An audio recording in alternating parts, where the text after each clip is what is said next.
Welcome to the Learning Pines YouTube. We hope this video helps. You start by adding the WebView plugin dependency to PubSpec. YAML so Flutter can talk to native web engines.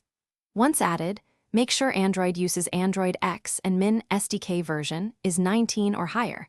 On iOS, permit arbitrary loads or configure app transport security for your domains. Then run Flutter pubget and immediately rebuild the app so platform-specific code is generated. This step wires Flutter to the native WebView and prevents runtime linking errors when you create the widget next.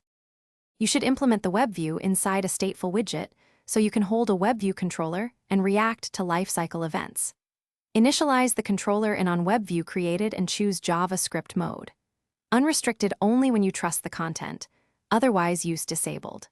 Once done, wire onPage started and onPage finished to show loading states, and add navigation delegate to intercept URLs and block unwanted navigation. Also make sure to dispose the controller if the package requires it, to avoid memory leaks and dangling. You finish by configuring advanced options. Set a custom user agent, persist cookies when needed, and add headers for authenticated requests through the controller. For two-way communication, use Evaluate JavaScript or Run JavaScript and web message channels to pass data between Dart and Page scripts.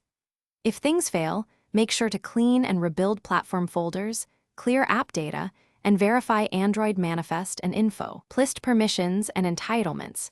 This usually solves WebView crashes or blank screens caused by misconfigured platform settings. Thanks for watching. Consider subscribing if we helped you.